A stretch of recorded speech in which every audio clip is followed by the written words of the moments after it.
নমস্কার বন্ধুরা, তোমরা সবাই কেমন আছো? উত্তম সুপ্রিয়া লাইফস্টাইলের নতুন একটা ভিডিওতে তোমাদের অনেক অনেক স্বাগত। আশা করি তোমরা সবাই ভালো আছো, আমিও ভালো আছি।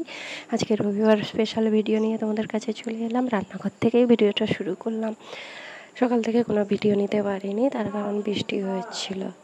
এই দেখো, বিট গাজরগুলো গ্রেড করে নিয়েছি ভেজিটেবলের চপের জন্য। কারণ দোকানের জিনিস আগে থেকে একটু একটু রেডি করে নিতে হয়, তার সঙ্গে রান্না করতে হয়। ভাতও বসিয়ে দিয়েছি।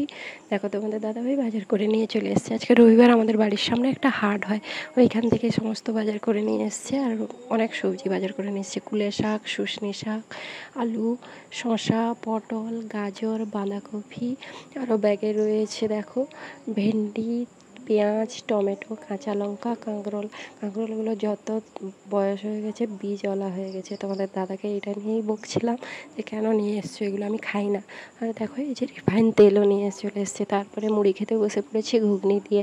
যদিও ঘুগনিটা অনেক আগে এনেছিল, আমি বলি একটু কাজটা এগিয়ে রাখি, ভাত বসিয়ে দিলে ভাত হতে হতে আমি মুড়িটা খেয়ে নেব। আর মা এদিকে শুশনি শাক বাছতে বসে পড়েছে। আর এদিকে মটর ঘুগনি দেখো কে কে খাবে চলে আসে। তারপরে আমি আবার রান্নাঘরে চলে এসেছি। আলু কেটে নিয়েছি, চপের আলু আর ভেজিটেবলের আলু করব বলে। কারণ ভাত হওয়ার ফাঁকে ফাঁকে কাজগুলো করে নিতে হয় আমাকে। রবিবার দিন জানি ছুটির দিন, কিন্তু আমার কোনো দিন ছুটি নেই। তারপরে শুশনি শাকগুলো ভাজতে বসিয়ে দিয়েছি। আমি প্রথমে সিদ্ধ করে নিয়েছিলাম শাকটাকে, দিয়ে জল বের করে আবার ফোড়ন, পেঁয়াজ, লঙ্কা দিয়ে তেল দিয়ে ভেজে নিচ্ছি। তোমরা কিভাবে ভাজো আমাকে জানিও। অনেকে অনেক রকম পদ্ধতিতে শাক ভাজো, আমি যেরকম জানি তোমাদের দেখালাম। তোমরা কেমন জানো আমাকে জানিও। এখানে আলু সিদ্ধ করতে বসিয়ে দিয়েছি ভেজিটেবলের। এই মাছগুলো কি তোমরা কেউ জানো? পমফ্রেট মাছের মতো দেখতে, কিন্তু পমফ্রেট মাছ নয়, খুব টেস্টি হয় সমুদ্রের মাছগুলো। আলু সিদ্ধ হয়ে গেছে, নামিয়ে নিয়েছি। আর এই দেখো, মাছ ভাজতে বসিয়ে দিয়েছি। মাছগুলো একটু একটু তেলে ভাজি। আর কড়াটাকে সবাই স্কিপ করে যে, ওই কড়াটা হচ্ছে দোকানের কাজ করা হয়। আর এটা অনেক পুরনো কড়া, আমার বিয়ের আগের থেকে নিয়ে আসা কড়া। কী করবো বলো, বাড়িতে যেটা আছে সেটা নিয়েই মানিয়ে নিতে হয়। আর গ্রামের দিকে এত ভাবলে চলে না। আর আমাদের তো কোনো বড় ধনী ফ্যামিলি নয়, মধ্যবিত্ত নিম্ন ফ্যামিলি। তার জন্য এই দেখো, আমার রান্না হয়ে গেছে মাছের তেল ঝাল, এখানে কাঁকরোল আলুর চচ্চড়ি, মাছ ভাজা, আর হচ্ছে সজনে শাকের ভাজা। এগুলোই হচ্ছে আমাদের রবিবারের মেনু। আর দোকানের কাজ করতে হয় বলে বেশি কিছু রান্না করতে পারি না, আর আমার বেশি কিছু খেতেও ভালো লাগে না। তারপরে আবার চলে এসেছি দোকানের কাজ করতে।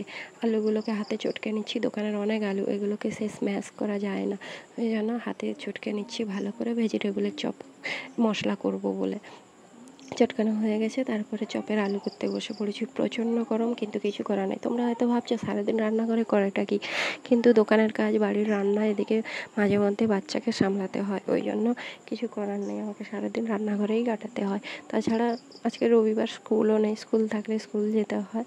আর এখন স্কুলে পরীক্ষা চলছে, তাই আমি যাইনি।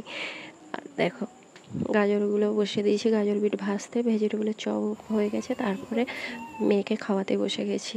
মেয়ে এইটুকুই ভাত খায়। আমার ভাগ্নি এসছে, দেখো আমার নিজের ভাগ্নি নয়, জ্যাঠা শ্বশুরের মেয়ের মেয়ে।